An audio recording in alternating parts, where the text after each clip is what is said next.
People ask me, why mountains? Why chase the cold, the altitude, the exhaustion? Why walk paths that test every breath? Just to stand on top of rocks and snow. But they don't understand. The mountains are not just a destination, they are an escape from the noise, a place where the world slows down and your soul finally catches up. Up here, nothing is fake, no distractions, no masks, just the sound of the wind and the truth within yourself.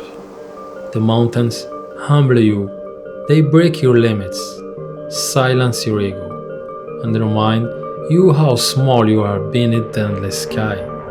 Yet somehow, in that smallness, you feel more alive than ever before. So why mountains? Because up here, I don't just see the world differently, I see myself differently.